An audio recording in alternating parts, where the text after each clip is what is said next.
shirt today? Yeah, well, actually, it's old. They gave it to me a couple weeks ago. What's to be expected from the Ravens using Lamar Jackson in Wildcat formation? We'll see. They used it a few times, and we'll see what happens. I mean, again, probably a lot of it has to do with the flow of the game. They're trying to get a spark or something like that, or it's just part of what they feel they need to do. Cam's on here this week. General? Just pretty much general soreness. I mean, guy played a heck of a fourth quarter. A little sore, a little tired. So, it's this time of year. I think we just got to be smart. I mean, we have a number of guys that didn't practice today. Mike Adams, Julius. So it's just one of those things, I think, that we've gotten to this point in the year where we've got to start being smart with our veteran guys. Any serious concerns with any of the guys that are on there from Sunday?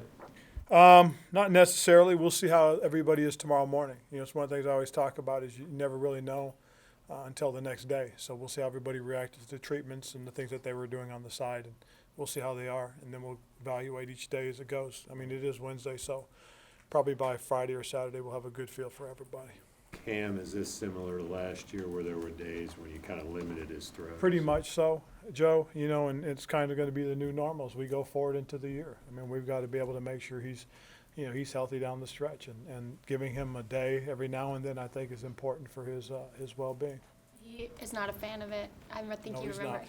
He's freaking unbelievable. It's tough to keep him, but again, he understands, he gets it, and he reluctantly does it. So he does the part of the practices that we allow him to do.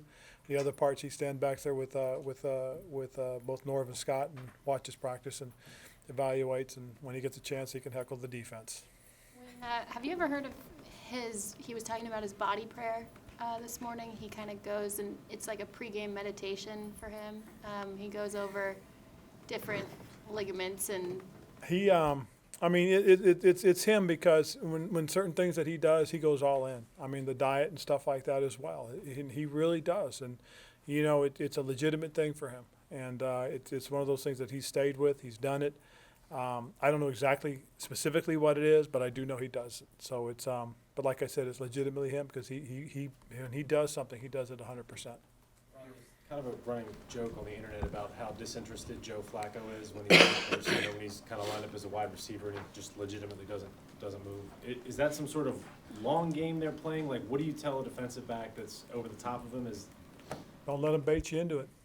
I mean, you just never know. It could be. They could be waiting for the right time to, send him on a 9 route or have him step back and throw him the ball and let him throw it downfield. I mean, at the end of the day, guys, you got to treat every element, like it's like something can happen. It's like what happened with us with the Giants.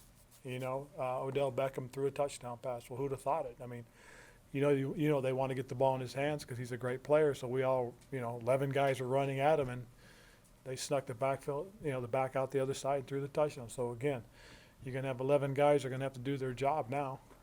And again, if they do something like that with Lamar Jackson in the game, we got to be ready for anything.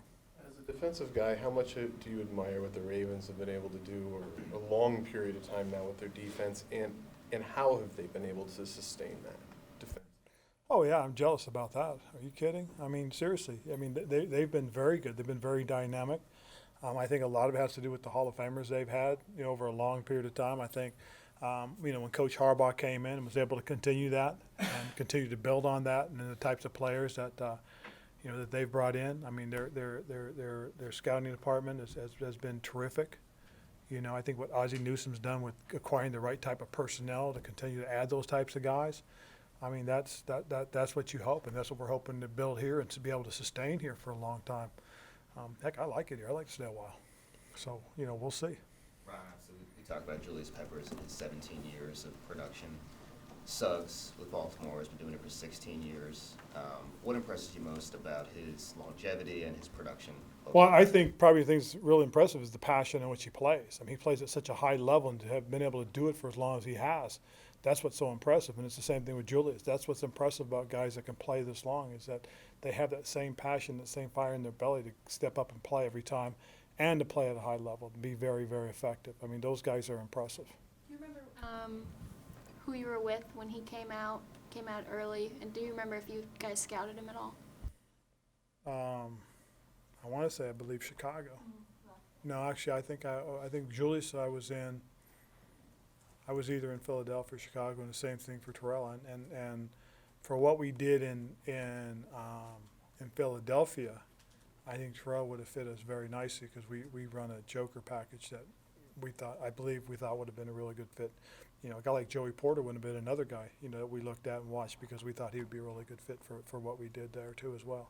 So guys with that kind of ability, yes. Ron, do you think Suggs has changed his game at all as the wear and tear and being obviously a lot older than he was at the start? Has he evolved as a pass rusher to be as effective? I mean, he's leading. Well, I think he evolved a long time ago. I think he still does the things that he does. I mean, he's very quick. He's explosive off the ball. He uses violent hands. You know, he's got great counters. You've got to be on your game when he lines up across from you.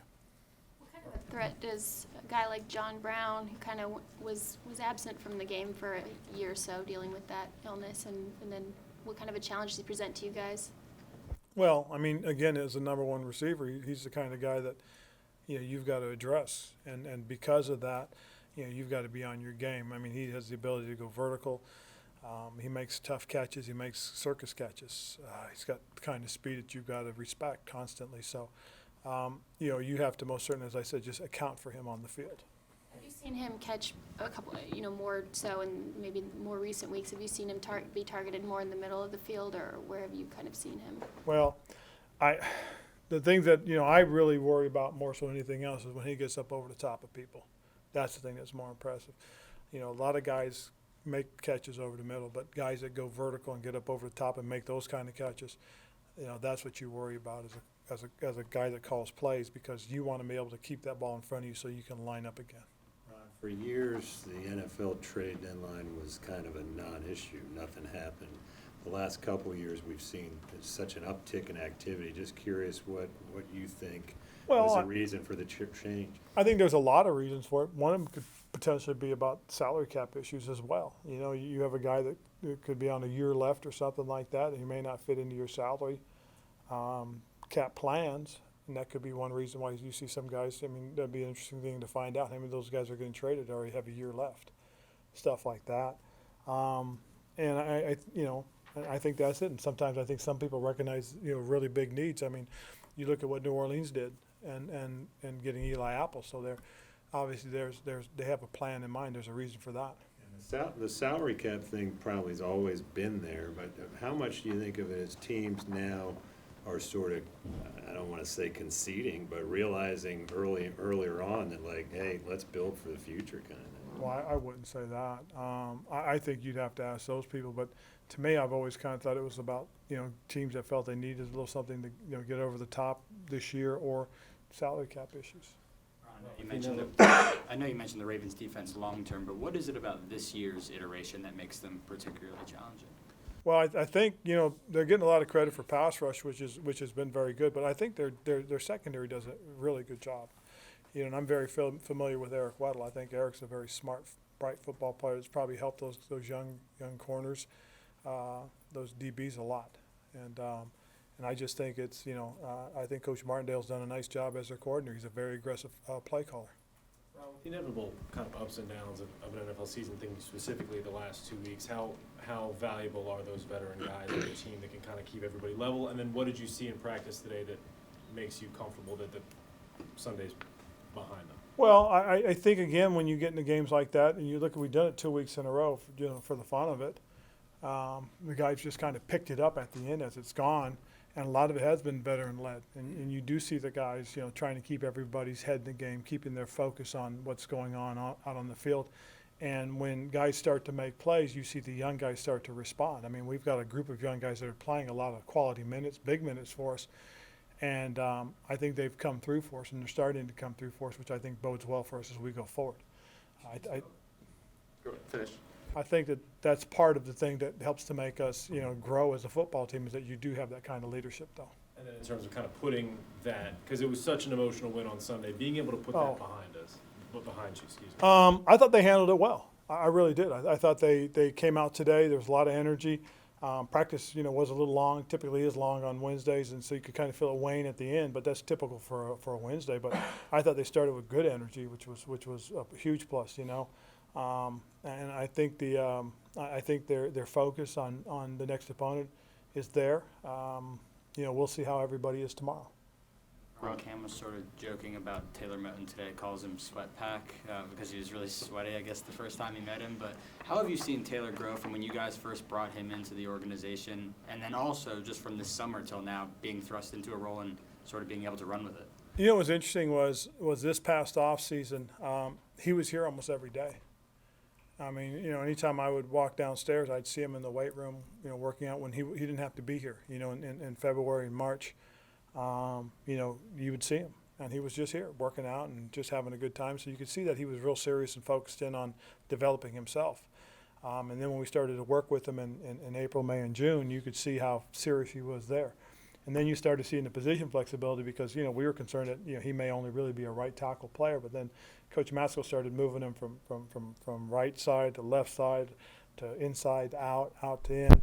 And you saw a lot more of that. And you started to see the confidence build. And I really think you saw it in the preseason, after Darryl, had the knee injury, and we moved him over there. It was like something went off. The light bulb went on, and he just started to get more and more confident, more and more comfortable. Played really well in the preseason, and when we had to move him to the left side, he just accepted it and went out and did it. One thing I will say, he doesn't run into me as much anymore either, though. He's a little bit more aware of where I stand now, so that's a good thing. Ron, you played with Jim in Chicago. You coached with John as well. But what's your relationship like with the Harbaughs in football and beyond football? Well, I think football it's professional respect. I mean, because like you said, I had the opportunity to play with Jim and know who he is and know what he's all about in terms of a very competitive guy, a very smart football guy. John is the same way. He's very competitive, very smart football guy, a very hard worker. And I got to meet their father, who coached collegiately and won a national championship, I think at Eastern Kentucky or something like that, or Western Kentucky. But a heck of a football family. So I can see where it all comes from. And as I said, it's a good relationship through and through, and not just professionally but personally as well. Really do appreciate both those guys. I think John said earlier that your families hang out sometimes. Do any stories come to mind when you think of No, those? just that we've gotten to know them. We were in Philadelphia together for 5 years, and have always stayed in touch. And I've always appreciated the things that John did. He was our special teams coach for a long time in Philadelphia and had a tremendous amount of success. And so it really didn't surprise me that he got the opportunity he got, to do what he did in Baltimore and to win that Super Bowl. And he's kept this team in the forefront for a long time. So. He's somebody that I most certainly do appreciate, as I said, and admire. Ron, any thoughts on your quarterback being named NFC Offensive Player of the Week? Well, that's great. I mean, it really is, and it shows because he's worked very hard. I don't know if people really appreciate, the work that he's put in it. A new coordinator, new position coach, some new weapons on the field that he's working with, and to assimilate as quickly as he had to some of the things that we're doing, and really, in the crunch situation he was, to throw 22 passes and complete, 16 of them or something like that, or 18, and to have the passer rating 138 or whatever it was. I mean, that in one quarter of football was pretty impressive. Now, if we could just put that together for 4 straight like that, he'd have thrown 88 passes and completed 68 or something like that, so that'd be pretty impressive. But I was very happy for him. I really was. I mean, like I said, he's worked very hard. What you said about his wanting the ball in his hands, how much different is it with a guy like him that can not only throw the ball but run the ball, wanting the ball in his hands? I think that's a huge plus because again, if something's not there, he'll tuck it and try to make something out of it, which he does, and he's been very successful with it. I didn't realize he had as many fourth quarter comebacks as he's had, because I know there was a knock on him early on that he hadn't, but now he has, and he's really kind of stepped to the forefront in terms of anytime there is an opportunity situation like that, he'll tell me, hey, give me that chance, coach. That's all I want. And he wants it, so it's really cool. Just one time in that fourth quarter, the handoff to Curtis where he didn't either run it or throw it. So that's, Yeah, again, you don't see that with every quarterback. No, you don't. But he's as competitive as they come. And like I said, I was real happy for him being named NFC Offensive Player of the Week. can that be a learned skill, the fourth quarter or like winning close games like that, or is that just something that's kind of innate? I think it's kind of innate. I mean, the part of it that you learn more than anything else is what you're going to do, in terms of those types of situational football things that you have to understand. But, some guys just have that natural feel. I mean, it's amazing because when you think about guys, you always think about those great comebacks, that you saw guys do, with the John Elways back in the day and guys like that. I mean, it's just, to me, it's one of those things that certain guys have that ability, that if you give them too much time, they can do that. And, that's why defensively you hope it takes your offense forever to score, but they do score. Thanks. All right, thank you guys.